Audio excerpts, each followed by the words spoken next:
मोदी जी कहते हैं हम हैं, योगी जी कहते हैं हम हैं, अमित शाह कहते हैं हम हैं।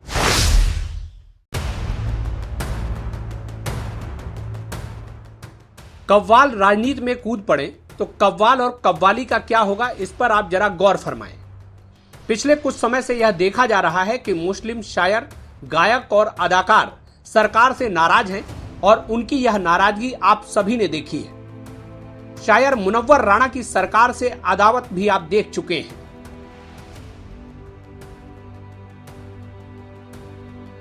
जावेद अख्तर आए दिन सरकार को निशाना बनाते हैं। मतलब यह तो साफ है कि हिंदुस्तान में पैदा हुए और पले बढ़े मुस्लिम कलाकारों को मौजूदा सरकार मुस्लिमों के खिलाफ खड़ी दिखती है और उनका गुस्सा सार्वजनिक मंचों पर निकलता है। ऐसा ही एक मामला रीवा में सामने आया है, जहां एक कव्वाल ने मंच से ही हिंदुस्तान को नक्शे से मिटाने की बात कर दी।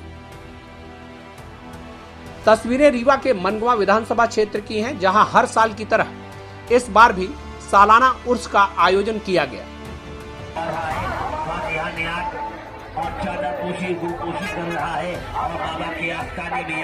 आयोजक मनगवा के स्थानीय उर्स कमेटी के लोग थे। कार्यक्रम में उत्तर प्रदेश के मशहूर कव्वाल शरीफ परवेज को बुलाया गया। मनगवा के भाजपा विधायक पंचूलाल प्रजापति कार्यक्रम में बतौर मुख्य अतिथि शामिल हुए। अब आप कव्वाल शरीफ परवेज के बोल सुनिए, जिन्होंने उर्स जैसे मुबारक मौके पर हिंदुस्तान का सफाया करने का दावा कर दिया। मोदी जी कहते हैं हम हैं, योगी जी कहते हैं हम हैं, अमित शाह कहते हैं हम हैं, मगर है कौन? कौन है? अगर गरीब नवाज चाह लेना तो हिंदुस्तान पता ही नहीं चलेगा कहां पर बसा था, कहां पर था। हाँ, ये वलियों का वो मकाम है कि अगर नजर फेर लेते हैं तो पूरे शहर वीरान कर देते हैं। जरा हिस्ट्री पढ़ लो तो पता चल जाएगा। कव्वाल नफरत से इस कदर भरे हुए थे कि मंच से ही पीएम मोदी, योगी और अमित शाह का नाम लेकर ललकारने लगे। मोदी जी कहते हैं हम हैं, योगी जी कहते हैं हम हैं, अमित शाह कहते हैं हम हैं। उन्होंने कहा कि गरीब नवाज जिस दिन चाह लेंगे उस दिन हिंदुस्तान नक्शे से गायब हो जाएगा। कव्वाल की दिलेरी काबिले गौर है, लेकिन हिंदुस्तान को नक्शे से गायब करने की यह सोच उन्हें कितना नुकसान पहुंचा सकती है, ये उन्हें मालूम नहीं था। हैरानी की बात है कि कार्यक्रम के मुख्य अतिथि रहे भाजपा विधायक भी कव्वाल के इस देश विरोधी बयान को चुपचाप सुनते रहे। घटना का वीडियो सोशल मीडिया पर वायरल होने के बाद स्थानीय लोगों ने मनगवा थाने जाकर मामले की शिकायत दर्ज कराई, जिस पर पुलिस ने आईपीसी की धारा 153, 298 और 505 जैसी गंभीर धाराओं के तहत प्रकरण पंजीबद्ध किया है। मामले में कव्वाल शरीफ परवेज को मुख्य आरोपी और उर्स के आयोजकों को सह आरोपी बनाया गया है।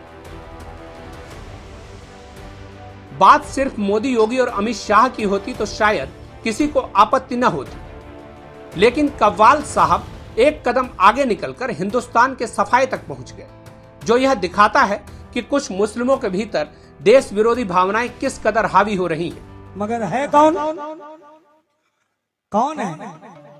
अगर गरीब नवाज चाह लेना तो हिंदुस्तान पता ही नहीं चलेगा कहां पर बसा था, कहां पर था। अगर गरीब नवाज चाह लेना तो हिंदुस्तान पता ही नहीं चलेगा कहां पर बसा था, कहां पर था।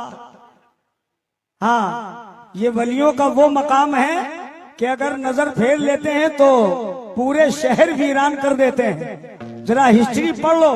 करेक्ट, वो 28 तारीख को जो कव्वाली का प्रोग्राम था उसका वीडियो वायरल हुआ जो कल, उसके बाद फिर कुछ लोगों के द्वारा शिकायत की गई मनगवा थाने में। तो उनकी शिकायतों पर 2 लोगों के विरुद्ध एक प्रमुख कव्वाल है जिनका नाम है शरीफ परवेज, और उसके जो उर्स कमेटी के जहां वो आए थे, जिन्होंने प्रोग्राम को आयोजित किया था, उन लोगों के खिलाफ प्रकरण पंजीबद्ध करके विवेचना में लिया गया है।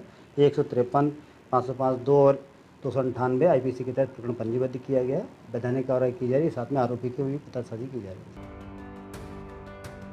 कव्वाल की इस अनर्गल और असंवैधानिक टिप्पणी पर आपकी क्या राय है, हमें कमेंट बॉक्स में जरूर बताएं और चैनल को सब्सक्राइब कर बेल आइकन दबाएं ताकि हमारे अपडेट्स आप तक पहुंचते रहें।